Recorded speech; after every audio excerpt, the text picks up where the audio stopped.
few more showers breaking out, particularly in the east. More widely showers on Monday and Tuesday.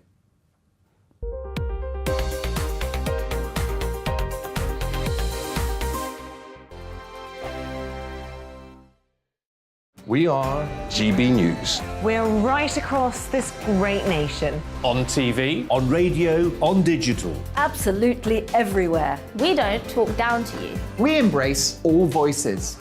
With honest and civilised conversation. We're not part of the establishment. We're one of you. And we're only getting started. Join us on GB News, The People's Channel. Britain's news channel. Every morning from 6 o'clock, we'll wake you up with GB News Breakfast with all the stories you didn't know from the night before. So whether it's serious news, entertainment, or your own views from all over our great nation, we're here to kick off your day with a smile. The national media should be reflecting and reporting what's happening here. You will notice the northwestern accents. Whether you're with us on TV, radio, or online, every morning, it's breakfast from 6 a.m. Hope you can join us.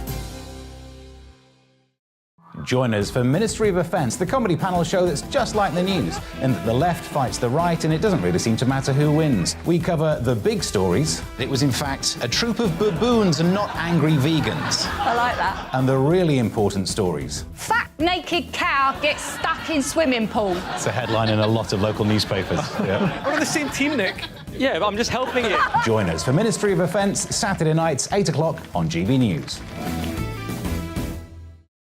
I'm Dan Wootton. Join me Monday to Thursday from 9 to 11 for the feistiest and most fun news debate on TV, where free speech reigns. I'll bring you a sharp take on the day's biggest stories, bombshell newsmaker interviews, and A-list guests.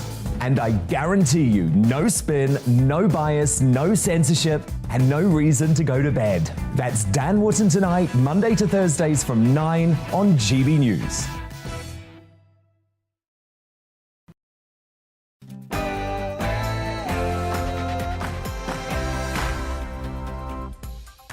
Hello and welcome to We Need to Talk About on GB News with me, Alex Phillips, where we get stuck into the big issues of the day we need to look at in depth. Nothing is off the table and no one will be cancelled for saying what they think. Keeping me company today is former editor of the Star newspaper, Dawn Neeson, and here's what we're discussing on the show. As Sunak splashes out on his cost of living package, is there more trouble to come? I'm asking, are we heading for recession?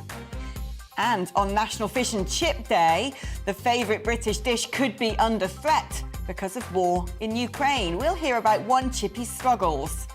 That's what we're talking about for the next hour. What do you need to get off your chest? Email me, gbviews@gbnews.uk, or tweet the programme @gbnews. First, though, it's time for GB News headlines.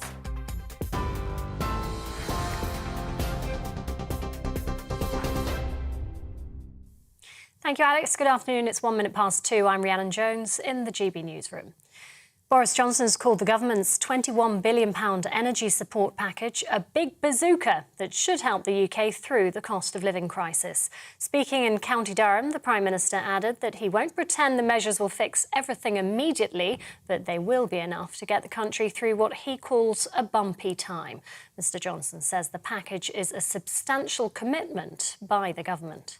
I'm not going to pretend that this is going to fix everything for everybody immediately, and there are still going to be pressures, but it's a very, very substantial commitment by the government to getting us through what will be, I'm afraid, still a bumpy time with the increase in energy prices around the world. People should recognise that these payments will not necessarily cover the increased cost fully. I mean, you know, we can't cover every single cost that people are going to face. We've got to be realistic about that.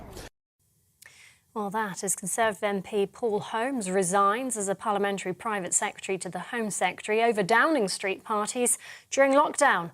In a statement released on social media, Mr Holmes says he's shocked and angered by the revelations in Sue Gray's report. He says it shows a toxic culture in Number 10 that's caused a deep mistrust in the government and Conservative Party. He added that he now wants to concentrate on his constituency work. The Foreign Secretary Liz Truss says it's completely legitimate to support Ukraine with tanks and planes. Her comments come as Boris Johnson warns Russia's making progress in the east of the country. Ukraine's military have admitted they're retreating in some areas. The Prime Minister says Moscow's chewing through the ground and has stressed it's vital to provide Kyiv with more military support. President Volodymyr Zelensky says the Kremlin is weaponizing the global food crisis. Ukraine will always be an independent state, and it can't be broken. The only question is what price our people will have to pay for their freedom, and Russia for this senseless war against us. And the second, the catastrophic unfolding events could still be stopped if the world treated the situation in Ukraine as its own. If the powers of this world did not play around with Russia, but really pressed to end the war. America's biggest gun lobby, the National Rifle Association, will hold its annual convention in Texas today. Tens of thousands are expected to attend the event just days after 21 people were killed in a school shooting in the state.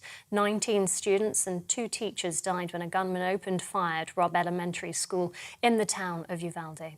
The manufacturers of the assault rifle used in the attack, Daniel Defense, said it wouldn't be attending the meeting as it wasn't the appropriate time to be promoting its products. 6 serving British soldiers and a veteran have been arrested on suspicion of drugs and money laundering offences. The Ministry of Defence confirmed the soldiers from the Irish Guards and former Coldstream Guardsmen were arrested this week. The Irish Guards have been the most operationally active unit in the British Army over recent years. Its 1st Battalion is set to take part in the annual Trooping the Colour ceremony on Thursday as part of the Jubilee celebrations. And Swedish pop group ABBA have returned to the stage in London for the first time in 40 years. A warning, the following contains some flashing images.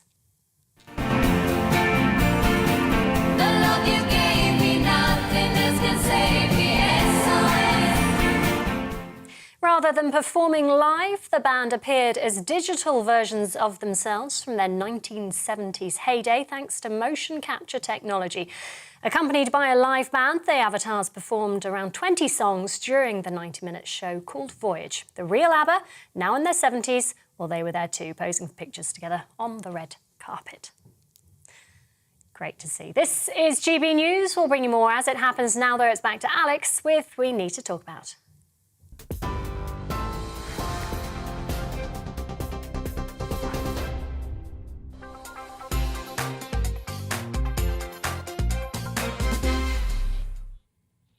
The minute he walked in the joint, I could see he was a man of distinction, a real big spender.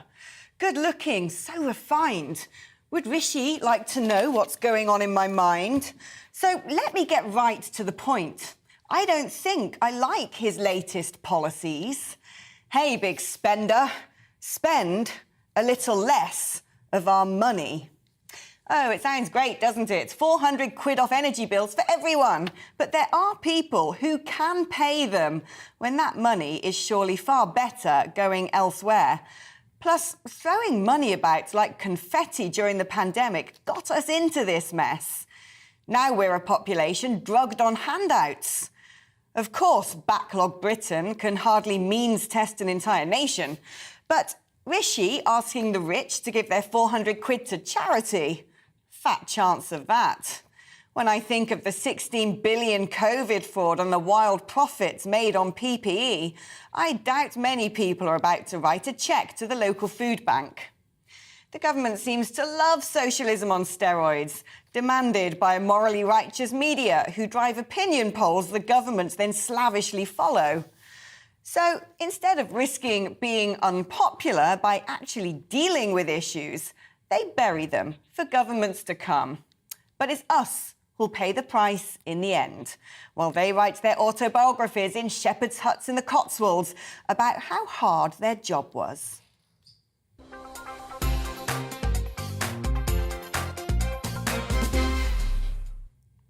Well, joining me now on the show is Fellow for the Centre for Brexit Policy, Catherine McBride, and independent economist Julian Jessup. Catherine, I'm going to start with you. The debate rumbles on, doesn't it, over whether big spending Rishi Sunak's doing the right thing or whether actually this is just going to land us in even more trouble and we become doped up on handouts. What do you think? Well, I think it's a bigger problem than that. I don't think we can afford to have an ad hoc sort of taxation system. Whatever he wants to call it, by doing a windfall tax on the oil and gas companies, that is not a good way forward. It's not as if it's free money. Anyone who has a pension fund, that pension fund will have money in both BP and Shell. So basically, he's taking money out of our pensions and giving it to us as a present. It also would resist, other companies will think twice about investing in the UK if the UK can just make up its tax policy as it goes along. So I think that that's very bad. We also have 5% VAT on household fuel bills and 20% VAT on petrol and diesel. So that basically the government is taking the money from us in VAT and then giving it back to us. So I think this is absolutely the wrong thing to be doing. And then to try and pretend that this is all fine and that these companies deserve it. I mean, the wheat price has gone up. It's almost doubled since this time last year. So should farmers be worried that they're going to be hit with a windfall tax if they're clever enough to have planted wheat? We've got to stop this. This is outrageous. And these are the Conservatives, apparently. I mean, it's even the fact that we have 8 million vulnerable households in a country that only has 28 million households, you sit there going, well, that's 30% of the UK's households are considered vulnerable. I mean, this is, I don't know what Julian thinks, but this just looks ridiculous to me, Well, let's find out what Julian thinks. Julian, where do you stand on this ongoing debate? And, what is it that the Chancellor can do? Because on some level, if he doesn't put up interest rates, inflation could spiral out of control. If he prints more money and gives it to people, that's not going to help with interest rates. I mean, he's almost stuck between a rock and a hard place, isn't he? Yes, I'm probably a bit more sympathetic to him than Catherine is. I think there's nothing unconservative, if you like, about helping the most vulnerable people in society. And in the current circumstances, I think cash payments are probably the best way to do it. But I also agree there are lots of parts of this package that I feel very uncomfortable with. I think the £400 cash payment to everybody is risky because clearly a lot of that will go to people who don't really need the money. As it happens, I think they'll just save that money rather than spend it, so that won't necessarily be inflationary, but you could probably have used that money elsewhere. And I agree with Catherine on the windfall tax. I mean, that's not a particularly conservative thing to do. It's not a particularly free marketsy thing to do. The other point I want to stress is that cash handouts can only be part of the solution. We do need more market-based solutions. I think it's really important to make sure that work pays, to get the incentives right. The government has done a few good things there, like changing the taper on universal credit and raising the threshold at which people start to pay national insurance. But in general, of course, policy has been the other way. It's been increasing taxes, which is a bad thing. And the other missing part of all of this is supply side reforms to tackle some of the underlying problems, some of the underlying difficulties in the energy sector in particular, but elsewhere, that are contributing to high inflation in the first place. So I'm basically going to give him a pass for the announcements he made yesterday, but there are lots of other things I'd like to see him do as well. I mean, Catherine, the problem is if you don't increase tax, the money's got to come from somewhere and people are demanding it. So either you've got to print more of the stuff, which really isn't going to help with inflation at all, or you're going to be faced with the sort of baying mob saying, well, you did all this furlough during the pandemic, you shut the economy down and, threw money about like confetti. Why can't you do the same again? Well, I think that to create inflation, you need increased money supply and you need a shortage of goods. A lot of the shortage of goods is slightly outside our control. Lockdowns in China is not helping with manufactured goods. Lockdown of factories all around the world meant that certain parts are missing, so it's hard to get new cars because they're waiting for chips, which means the tyre manufacturer and the seat manufacturer and all of those people are sitting around waiting for one chip to arrive.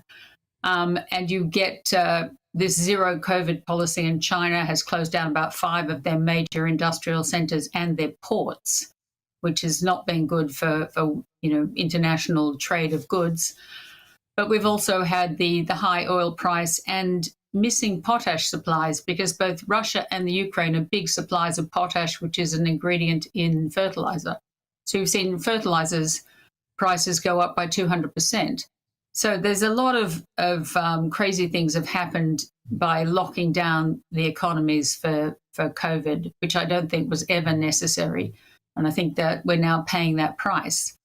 So, but we did print a similar amount of money between 2012 and 2016. The M1 went up by about 34% over 4 years. But in the last 2 years over COVID, it went up by 36%. But with the shortage of goods, by keeping everyone in their house, we've got this massive inflation problem now. So we've got sort of too much money, not enough goods, and some really fundamental things are like the computer chip for the cars. There's some small things that I think are making everything much more difficult and pushing up prices.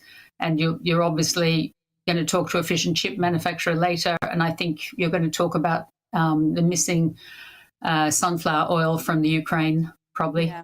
And even if it's not the sunflower that they're using, it pushes up the price of all the other oils. So, Julian, what I want to ask you is, we've spoken a lot about what's caused these problems: COVID, possibly bad COVID policy, war in Ukraine, manufacturing grinding to a halt, places like China. What people want to know is how long this is going to last, though. What are your predictions? Well, again, I'm actually relatively optimistic about the outlook for inflation as well. Stepping back a bit, there are three key things that have driven it. One is a stronger than expected economic recovery from COVID, but that the recovery is now starting to slow. That's a bad news story in other respects, but as far as inflation is concerned, it might be quite good. The second thing is the various supply shocks, some of which Catherine has mentioned, but these supply shocks have been around for some time, and often high prices are the cure for high prices. So I think companies and individuals will be working very hard to find solutions to those problems. So some of the pressure on the supply side will start to come off. There are already signs of that in the business surveys. Even some commodity prices are levelling out. And then the third part, really important, which again I'm pleased to see Catherine mention, is what's been happening to monetary policy. So central banks around the world have been printing enormous amounts of money and continuing to inject it into economies, even when they're showing signs of overheating. But most central banks, including the Bank of England, are now starting to recognise that mistake and starting to tighten monetary policy. So I think that combination of softer economic demand, hopefully not a recession, but a slowdown, a recovery in the supply side, and slower growth in the money supply mean that inflation could actually fall back quite sharply over the next year or so, and certainly a lot more sharply than many people fear. Let's hope you are right on that. Catherine McBride, Julian Jessup, thank you ever so much for joining me today. Well, my guest in the studio today is former national newspaper editor and commentator Dawn Neeson. Now, Dawn, I don't profess to be able to wrap my head around economics at all. But one thing that I seem to be able to wrap my head around is that it seems bizarre to hand 400 quid to everybody, every family in Britain, like every single person struggling right now. Yeah, and in particular, second homeowners as well. So it's like if you've got a second home, you'll get another 400 quid for that second home, and this will benefit an awful lot of MPs. The problem is we can't spend our way out of this. I think this needed to be done, and I think it is, in a short term, a good idea because it will help us when those energy bills drop onto the mat in the autumn and the winter. It will help us then, and that needed to be done. But this isn't the government's money, and this is where everyone gets confused. It's like, oh, it's your fault, government, give us the money. It's not their money, it's our money, Alex. And you asked Julian just now how long this was going to last, and he was quite optimistic. I think it's going to last generations because we are getting into more debt. As you point out, we spent billions during the pandemic. We're getting into more debt.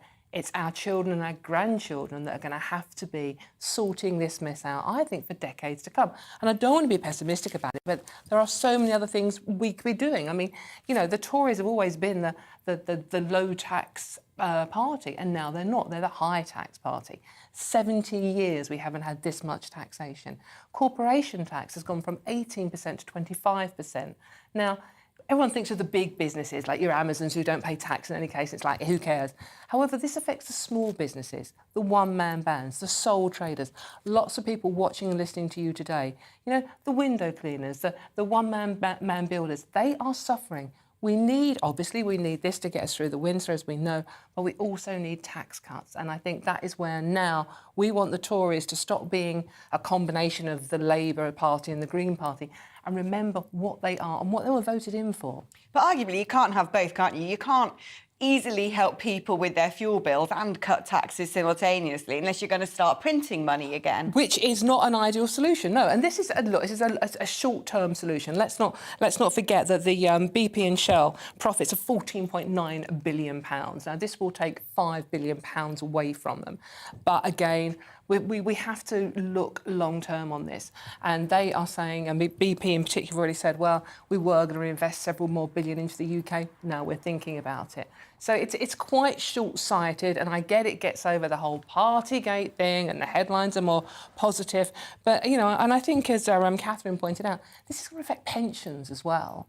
Because, you know, a lot of pension funds invest in the fuel companies and they are now going to be suffering as well. So I think it's a short-term fix, but there are going to be long-term problems down the road on this. And do you think this government is way too swayed by, you know, people in the media demanding that why aren't you taxing these wealthy companies with huge profit margins, and kind of ironing out any nuance from the debate, and as a result they're making decisions to be popular rather than decisions, even though they might be unpopular in the short term, will get us out of trouble far more quickly? I think this is where we are now with politics, Alex. I mean, ever since the dreaded B word, the whole Brexit thing, politicians of all parties have played the populist vote. They've actually listened to the opinion polls, which are very far from accurate most of the time, as we know. They've listened to the mainstream media, and they've actually gone for the knee-jerk reaction to get positive headlines, not actually thinking about these policies, where they're taking us, and what the future holds for us all. Dawn, couldn't agree more. Dawn Neeson, thank you so much. I want to know your views on all of this. Are you sympathetic to what Rishi's doing? Or do you think, actually, it's just hard times and we've got to suffer a little bit, however hard that might be? GB Views at gbnews.uk. Or, of course, you can tweet the programme at GBNews. You're with GB News on TV and radio. Coming up, it's National Fish and Chip Day, but is a great British dish under threat because of the war in Ukraine?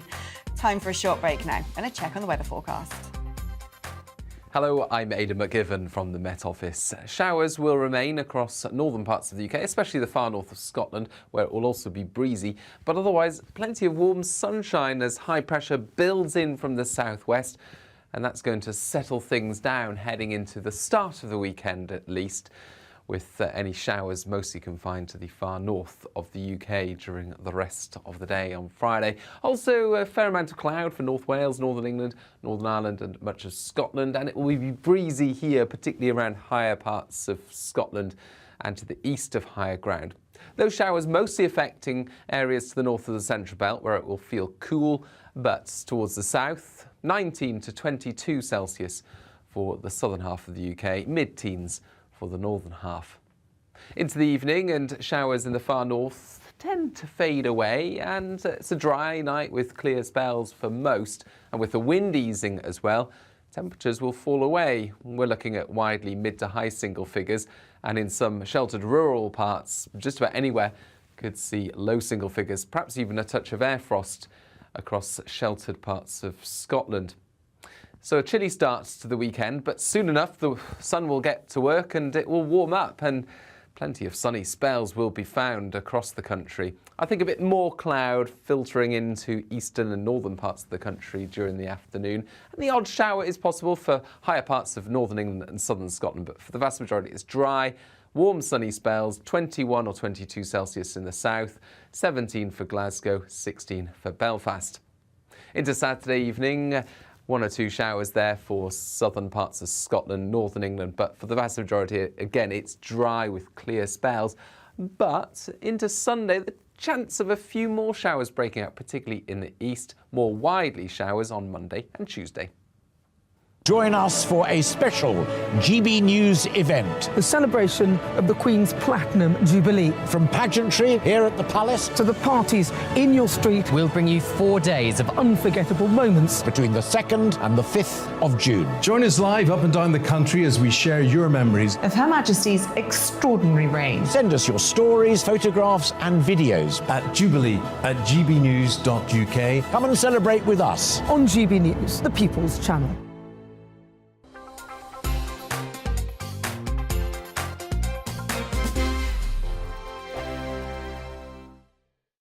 We are GB News. We're right across this great nation. On TV, on radio, on digital. Absolutely everywhere. We don't talk down to you. we embrace all voices. With honest and civilised conversation. We're not part of the establishment. We're one of you. And we're only getting started. Join us on GB News, The People's Channel. Britain's news channel. Every morning from 6 o'clock, we'll wake you up with GB News Breakfast with all the stories you didn't know from the night before. So whether it's serious news, entertainment, or your own views from all over our great nation, we're here to kick off your day with a smile. The national media should be reflecting and reporting what's happening here. You will notice the northwestern accents. Whether you're with us on TV, radio, or online, every morning, it's breakfast from 6 a.m. Hope you can join us. Join us for Ministry of Offence, the comedy panel show that's just like the news, in that the left fights the right and it doesn't really seem to matter who wins. We cover the big stories. It was in fact a troop of baboons and not angry vegans. I like that. And the really important stories. Fat naked cow gets stuck in swimming pool. It's a headline in a lot of local newspapers. Yeah. We're on the same team, Nick. Yeah, but I'm just helping you. Join us for Ministry of Offence, Saturday nights, 8 o'clock on GB News.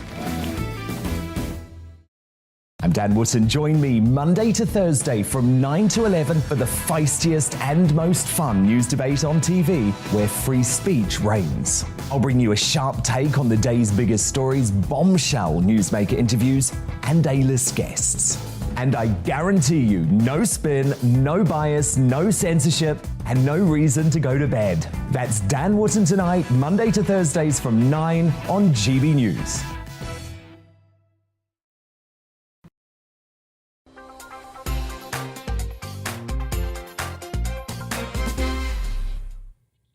Fish and chips, something quintessentially British. As an island surrounded by rich waters and covered in spud-loving mud, it's no wonder it's our national dish. So beloved became the Friday night feast that the government safeguarded supplies during World War I, and in the Second, it was one of the few foods not rationed. But today, 1 in 3 chippies is under threat. If anything represents 21st century Britain, it's this. All of that fish? Not ours. We buy a load from Russia, which soon may be subject to sanctions, while our own seas are fished by, well, everyone else. Meanwhile, why are we relying on oil imports from places like Ukraine? We seem to have fields of fluorescent rapeseed.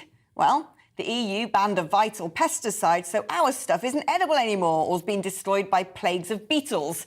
So we now import oil from countries who nuke their crops with Agent Orange. And so, as our national dish is under threat because everyone else has been allowed to make our laws, it really is time the government took back control. Because what's more British than fish and chips and Brexit? Well, let's talk to Andrew Crook, who's the president of the National Federation of Fish Fryers. Andrew, how much will the Russian fish ban impact fish and chip shops? Yeah, it's definitely going to have an effect. We've already seen the highest prices we've ever seen. We've got fish double the price it was this time last year. So we're already feeling the pain of post-pandemic inflation. With tariffs on top, it's going to really hurt. But if we've worked with DEFRA, DEFRA have been brilliant during the crisis. We've been talking to them most days, to be honest. And if they feel they have to pull these levers, then the levers have to pull. It's decided way above my pay grade. So, but yeah, it's going to be a very tough year for us. We're facing a lot of challenges, but we are a resilient industry. So hopefully many of us will get through and unscathed, and and people will keep supporting the national dish. I mean, I guess you're also really struggling with the oil for frying. Prices of cooking oil going through the roof. Flour for batter as well, largely because of the war in Ukraine. There must be people out there watching this thinking, well, why aren't we using all of our own homegrown stuff? I mean, fish and chips is British, probably because we're an island nation, and potatoes as well, part of our meat and potatoes. Yeah, well, we do use homegrown potatoes most of the year. But when it comes to oil, there was a bad crop of rapeseed oil last year. So a lot of shops use sunflower oil from Ukraine. Obviously, there's going to be interruption with the supply of that as well this year. Indonesia stopped export of palm oil. Obviously, we can't grow our own palm oil here. And sustainable palm is not a bad oil to use. It's the one that WWF advises to use. Unfortunately, Indonesia is about a fifth of our oil, so that's going to be missing. Malaysia have offered to fill some of that gap, and Australia's got some sunflower oil. So later on in the year we should be okay, but for now it's going to be very painful. But you know, we've got a great dish. Where I'm here, it's National Fish and Chip Day, and we're giving out fish and chips in Cambridge. So I don't know if you can see the chip van behind me. So you know, we're just celebrating the dish because we have got challenges, but we still want to have fun today and celebrate what's great about fish and chips and what we do for communities up and down the country. Andrew, almost everything is great about fish and chips, but maybe not the effects on people's waistlines. How much is the industry suffering, as well as increasingly people are talking about things like obesity? I think we hold our heads up high. I think it's the portion size that's the issue when it comes to fish and chips. The portions have got a lot bigger over the years, but many shops offer a choice of portions, so you can offer a small fish and chips at a price point as well, which again is important at this moment in time. So, you know, I can't eat a full portion of fish and chips. I have quite a large fish and then just a handful of chips, and it's a fantastic meal. I have mushy peas, it's nutritionally balanced, so there's no issues there. And as long as you're not eating it every day like anything else, it can be part of a healthy diet. So I wouldn't have any concerns on that front. And are there ways in which the fish and chip sector is trying to sort of change things up a bit and challenge maybe some of our consumer traditions to help the industry along? For example, you know, people always think that fish and chips has to be haddock or cod, but Britain actually has a whole load of other species of fish swimming around in its waters that maybe people are a little bit scared of. Yeah, but people do tend to be creatures of habit, so they want cod and haddock. You know, people have made their mind up before they come into the fish and chip shop. So we are offering alternative species. So we've got hake on the menu in my shop. I've got sea bass on the menu, and I've tried tilapia yesterday. I got some samples of that, which is just another choice, and hopefully we can hit a price point. But I think cod and haddock will always play a part. But I think we see fish as a cheap, well, certainly fish and chips as a cheap meal, and I think maybe cod and haddock, as it's a premium protein, the price point's probably going to move upwards, and it's going to be a premium meal or a more premium meal. But it's still great value when you compare it to other meals, compare it to the cost of a pizza, the ingredient cost compared to what they sell it for. We've got great value for money. We're not charging the same margin as that. So, you know, I think fish and chips is definitely here to stay. We're just going to have some challenges for the next 18 months. Andrew Crook, thank you ever so much. I think it's time to put gurnard on the menu, personally. Dawn, fish and chips. I mean, I love them. I don't treat myself to fish and chips very often, but blimey, when I do, it's still wonderful, isn't it? We've just said it's a treat. You don't eat them every single day, and it's a delicious treat traditionally on the Friday, isn't it? I don't eat them. I have to confess I haven't eaten fish and chips for a long time, mainly because of, you know, they are quite high in calories. When you get to a certain age, you have to be careful about that sort of thing.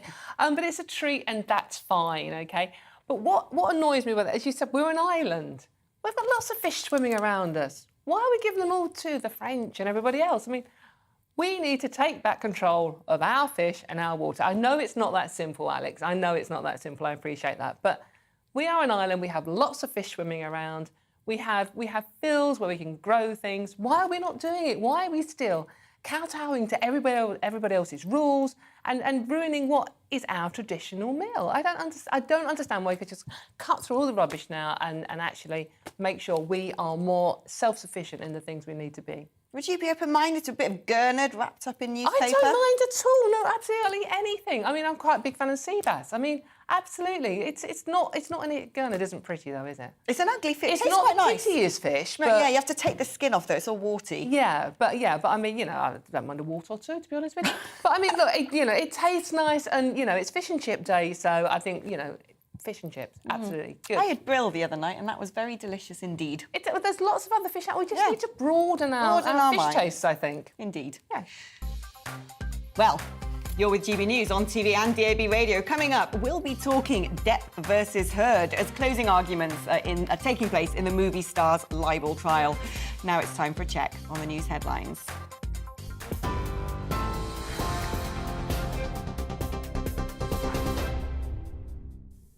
It's 2:32. I'm Rhiannon Jones in the GB Newsroom. Boris Johnson has called the government's £21 billion energy support package a big bazooka that should help the UK through the crisis. Speaking in County Durham, the Prime Minister added that he won't pretend the measures will fix everything immediately, but they will be enough to get the country through what he calls, or the UK, through what he calls a bumpy time. Mr Johnson says the package is a substantial commitment by the government.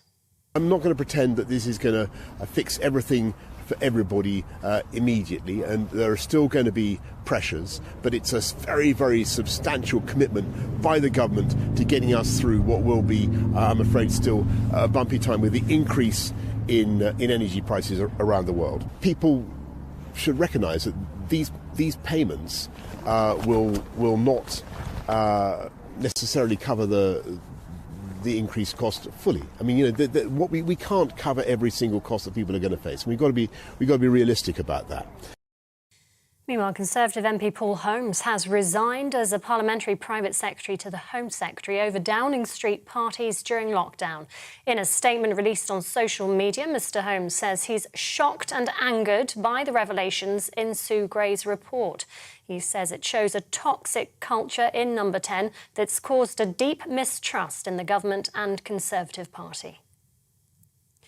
The Foreign Secretary Liz Truss says it's completely legitimate to support Ukraine with tanks and planes. Her comments come as Boris Johnson warns Russia's making progress in the east of the country. Ukraine's military have admitted they're retreating in some areas. The Prime Minister says Moscow's chewing through the ground and has stressed it's vital to provide Kyiv with more military support.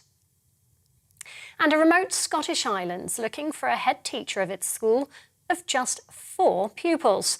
Fowler, which is one of the most isolated places in Britain, has a population of just 28 and 1 classroom. And after the last head teacher retired, well, they're looking for a new one. The job offers £61,000 a year plus relocation expenses. TV online and DAB Plus radio, this is GB News. Stay with us. We Need to Talk About with Alex is back in just a moment.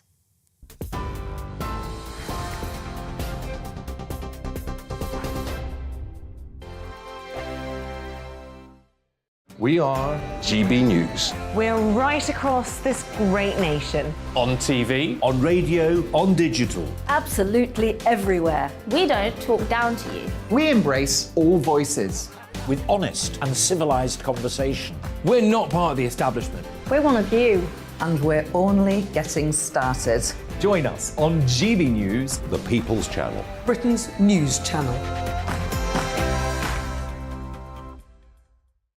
Every morning from 6 o'clock, we'll wake you up with GB News Breakfast with all the stories you didn't know from the night before. So whether it's serious news, entertainment, or your own views from all over our great nation, we're here to kick off your day with a smile. And the national media should be reflecting and reporting what's happening here. You will notice the northwestern accents. Whether you're with us on TV, radio, or online, every morning, it's breakfast from 6 a.m. Hope you can join us. Join us for Ministry of Defence, the comedy panel show that's just like the news, in that the left fights the right and it doesn't really seem to matter who wins. We cover the big stories. It was in fact a troop of baboons and not angry vegans. I like that. And the really important stories. Fat naked cow gets stuck in swimming pool. It's a headline in a lot of local newspapers. Yeah. We're on the same team, Nick. Yeah, but I'm just helping you. Join us for Ministry of Defence, Saturday nights, 8 o'clock on GB News. I'm Dan Wootton. Join me Monday to Thursday from 9 to 11 for the feistiest and most fun news debate on TV, where free speech reigns. I'll bring you a sharp take on the day's biggest stories, bombshell newsmaker interviews, and A-list guests. And I guarantee you, no spin, no bias, no censorship, and no reason to go to bed. That's Dan Wootton tonight, Monday to Thursdays from 9 on GB News.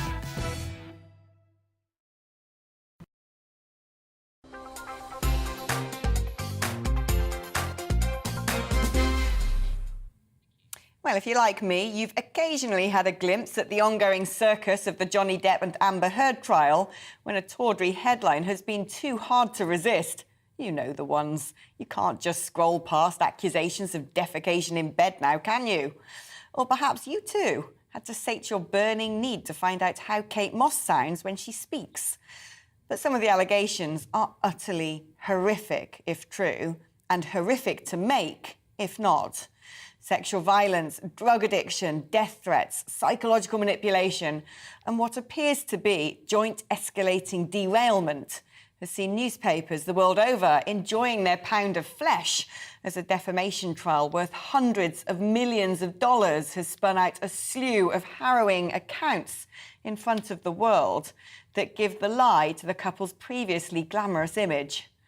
Well, today, the trial comes to an end. The modern tale of two overpaid, overindulged stars and our fascination with the tawdry details of their breakdown perhaps holds up an ugly mirror to the world. Well, joining me now on the show is entertainment reporter Ellie Phillips. And while I'm talking to Ellie, we can actually see the proceedings in the court taking place in Fairfax, Virginia on the screen there. Ellie, fantastic to have you on the show. Now, I haven't massively followed this, apart from, like I said, headlines that you just can't ignore. Can you give us, if at all possible, a sort of synopsis of really what this is about and what the main accusations have been? Of course. So this has been a 7-week trial taking place in Fairfax County in Virginia, and it all stems from a 2018 Washington Post op-ed that Amber Heard wrote, and in it she said that she'd been a victim of domestic abuse. She didn't name Johnny Depp, but it became quite clear that that's who she indicated was the perpetrator of this alleged abuse. He then had a lot of his work pulled from him. He was lined up for a lot of shows, a lot of films. That was all pulled from him because he'd essentially been accused of being a domestic abuser. He then sued her for $50 million, which is what this case began with. She then countersued him for $100 million, claiming that his team essentially had spread lies and accusations about her, saying that she'd made all of this up, fabricated the entire thing, and that it was all of a hoax, and that in turn destroyed her reputation and stopped her from working.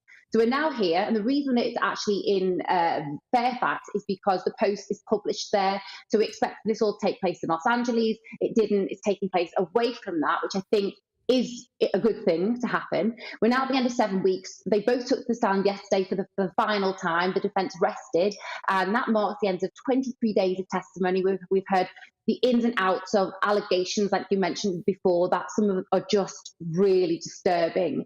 And now the jury are going to be asked today after closing arguments to deliberate on whether or not Amber Heard defamed Johnny Depp in her 2018 op-ed. And essentially that's the crux of the argument.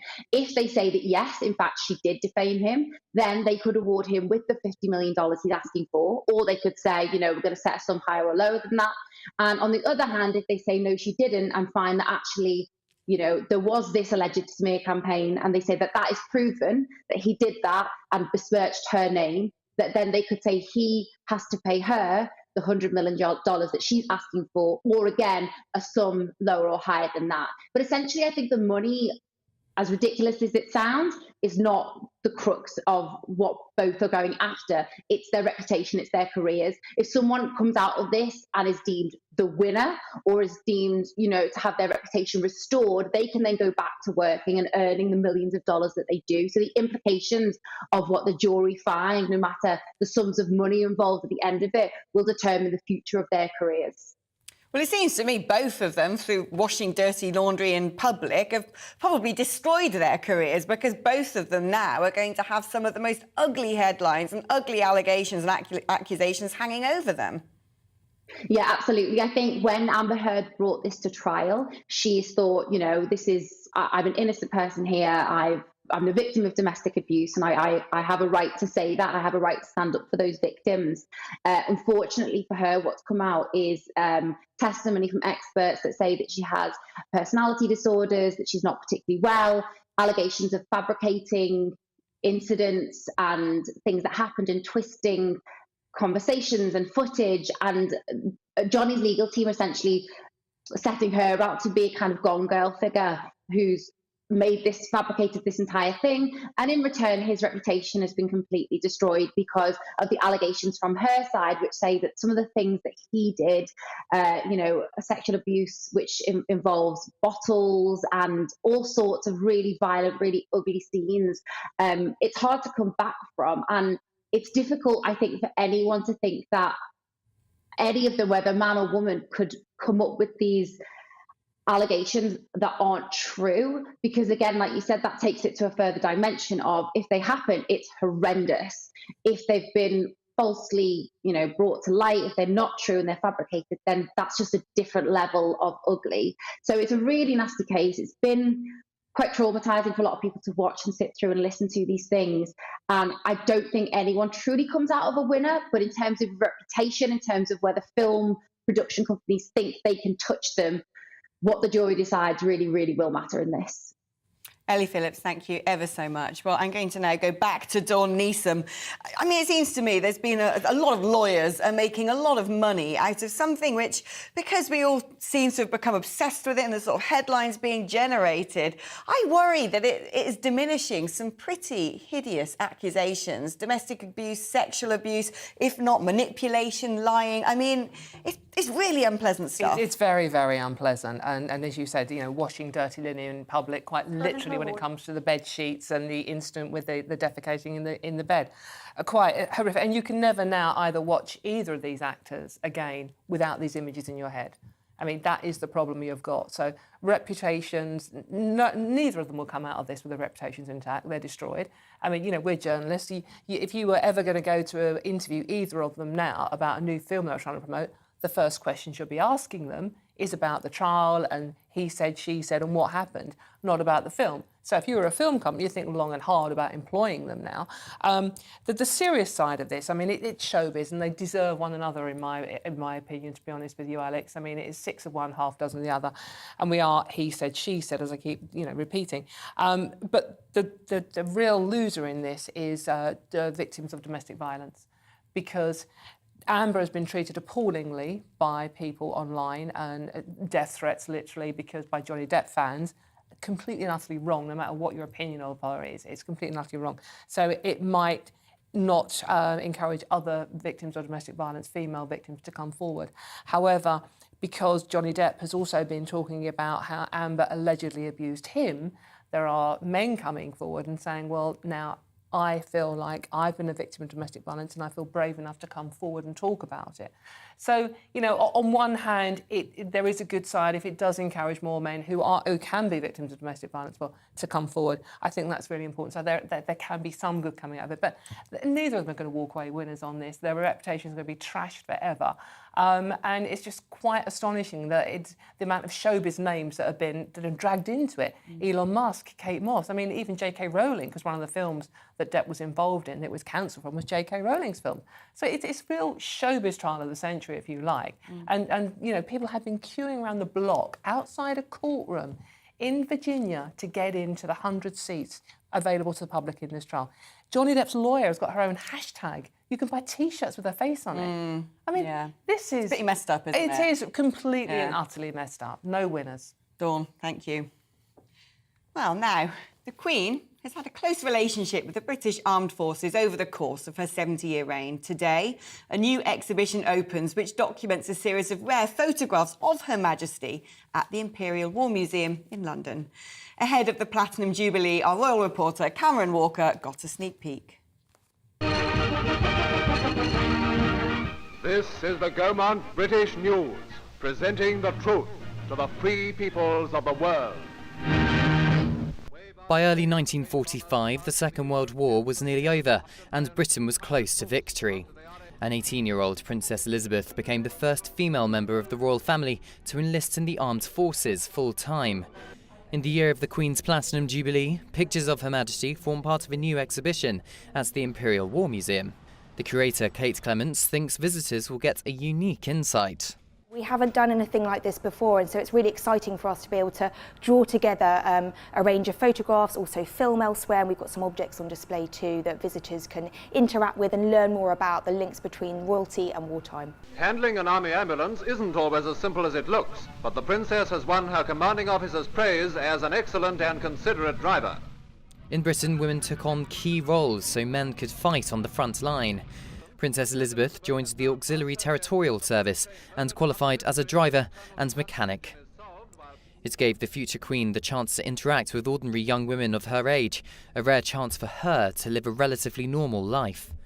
But it also perhaps cemented her call of duty, as Kate points out. The wartime years were pretty important to her. She learnt a lot about the importance of duty. She saw her parents were very present. They didn't hide away. They were visible for the population in this time of national crisis. And I think she learnt from that. And she also felt a sense of wanting to also do her part. Throughout her 70-year reign, the Queen has lived through times of conflict. Her Majesty is head of the armed forces. They swear allegiance to her. Perhaps the photographs featured in the Crown and Conflict exhibition show how her role has been shaped by her wartime experiences. But wartime leads to peacetime, and Her Majesty's armed forces can show off their ceremonial duties too. Next week, the Royal Air Force, Royal Navy and British Army will take part in the Queen's birthday parade and flypast. A royal salute to Queen Elizabeth's lifetime of service. Cameron Walker, GB News, London. Oh, I love those iconic pictures of the Queen as a mechanic during the war. Well, joining me now in the studio is GB News royal reporter Cameron Walker. Cameron, I understand there's been some breaking news on the Queen this afternoon. Yes, there has, Alex. In the last hour or so, we have been told that Her Majesty travelled to Balmoral Castle, her private estate in Scotland, yesterday ahead of the Jubilee weekend next week. Now, we're told that she usually travels to Balmoral at this time of year for about a week. It's in a private capacity, so they're not going into any further details as to why she is there. But I think perhaps interpreting this, it's a week before the big celebrations where she's going to have to do a lot of public engagements, potentially. She's 96 years old, so perhaps we can see this as her resting before her big weekend. Putting her Madge's feet up, and doesn't she deserve it? Cameron, thank you ever so much for the update. Now, briefly, Dawn, Queen, this exhibition, are you getting in the Jubilee spirit? Have you got the bunting up? Very much so. I've got a bunting. I've even got a Union flag deck chair.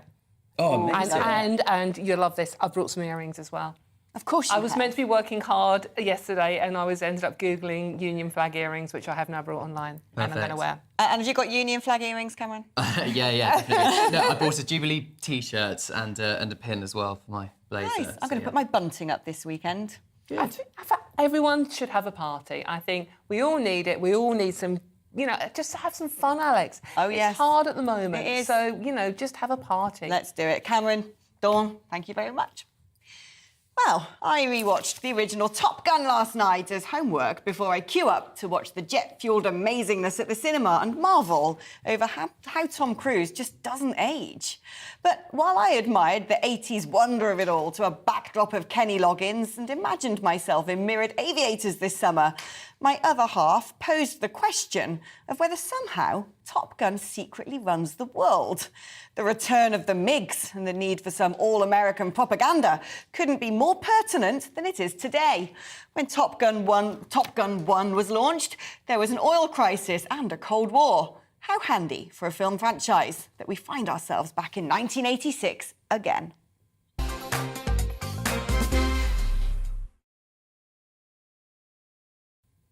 Well, billboards have appeared around the country with stark words, "Make Elizabeth the last." The posters of the campaign there, they are horrible things. The Campaign of Republic, who call for the end of the British monarchy and raised £43,000 on crowdfunder to pay for the advertising space in Aberdeen, Glasgow, Newcastle, Leeds, Liverpool, London, Bristol and Birmingham. Look, I'm not against any sort of national debate, but the fatalistic language and the timing are just crass. And so part of me hopes the good people of Britain know what to do and where to put their bunting in the run-up to Jubilee. So it turns out we've been exporting enough fuel to supply almost 6 million homes lately to none other than our mates in the EU. That's right, those charlatans across the channel who so enjoyed telling us what to do are now reliant on our help to wean them off Putin power as we also lead the way in arming Ukraine. Thanks to geography, we get shipments of oil and gas from all over the world, which we then pump to Europe. We now export more fuel than import it, which in many ways is actually a good thing. But it would be even better if we extracted more of our own North Sea oil and gas and reopened our rich shale gas wells. The benefits of the independence of global Britain have been writ large under COVID and war in Ukraine. So why aren't there more Brexit baubles on the magic money tree? It's time Boris actually did take back control, and fast, because when times get tough, the world often turns to us.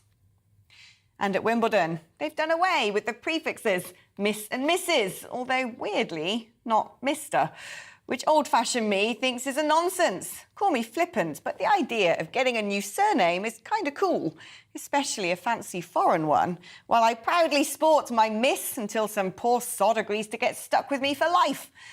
But my opinions instantly triggered a verbal volley between my all-female team. Much like Wimbledon, they want to keep the match and the love, but don't see any advantage in having to reach breakpoints with their family names. In the end, we called it deuce.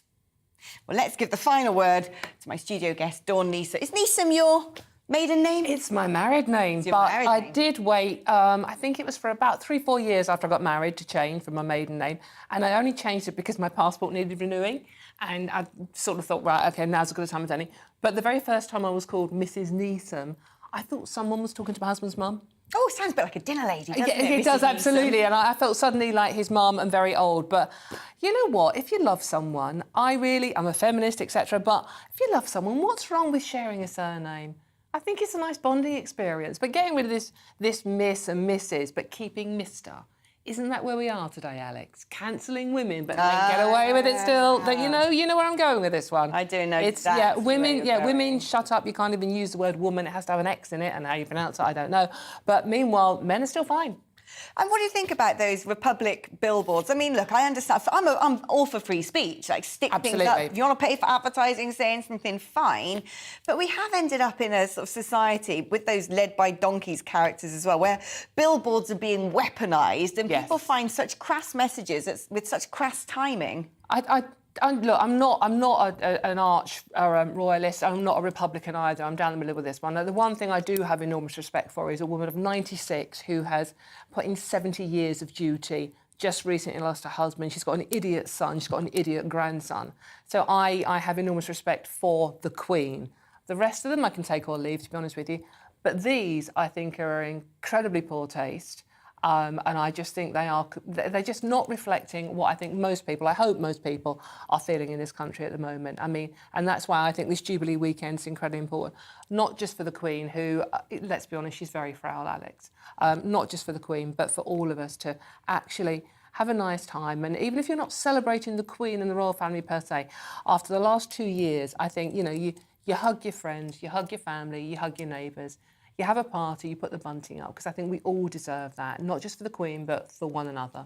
I agree, and I always think, like, the royal family, love them or loathe them, they're kind of like the glue of Britishness, aren't they? It's all we've known. The Queen is all I've known all my life, and I would actually be very, very sad. I was weirdly sad when we lost Philip, and I don't quite understand that. Yeah, I was. But to lose the Queen now, I think. Oh, don't say it. Don't say it, Dawn. Sorry. All right. Well, thankfully, that's all we've got time for before Dawn gets all morbid. Sorry. Lovely to have you back in the studio. We'll have you back again, no doubt. That's all I've got time for. Join me again for We Need to Talk About on GB News, same time, 2 o'clock on Monday. Arlene's next. First, though, it's time for the weather forecast. Bye-bye.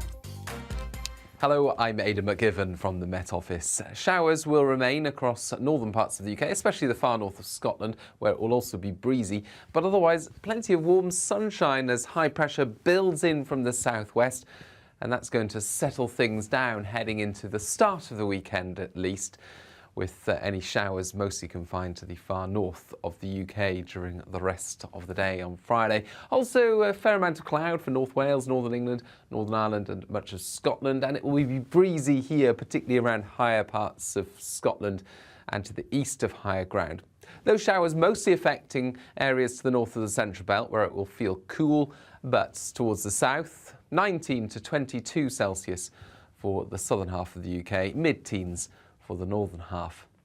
Into the evening, and showers in the far north tend to fade away, and it's a dry night with clear spells for most, and with the wind easing as well, temperatures will fall away. We're looking at widely mid to high single figures, and in some sheltered rural parts, just about anywhere, could see low single figures, perhaps even a touch of air frost across sheltered parts of Scotland.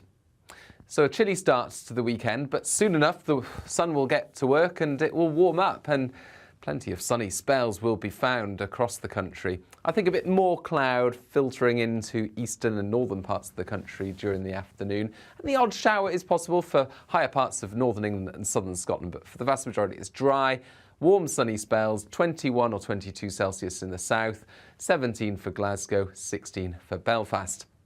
Into Saturday evening, 1 or 2 showers there for southern parts of Scotland, northern England, but for the vast majority, again, it's dry with clear spells.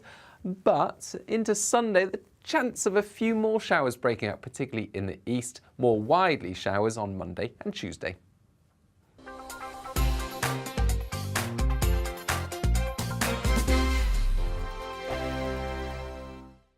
We are GB News. We're right across this great nation. On TV, on radio, on digital. Absolutely everywhere. We don't talk down to you. we embrace all voices. With honest and civilised conversation. We're not part of the establishment. We're one of you. And we're only getting started. Join us on GB News, The People's Channel. Britain's news channel. Every morning from 6 o'clock, we'll wake you up with GB News Breakfast with all the stories you didn't know from the night before. So whether it's serious news, entertainment, or your own views from all over our great nation, we're here to kick off your day with a smile. The national media should be reflecting and reporting what's happening here. You will notice the northwestern accents. Whether you're with us on TV, radio, or online, every morning, it's breakfast from 6 a.m. Hope you can join us. Join us for Ministry of Defence, the comedy panel show that's just like the news, in that the left fights the right and it doesn't really seem to matter who wins. We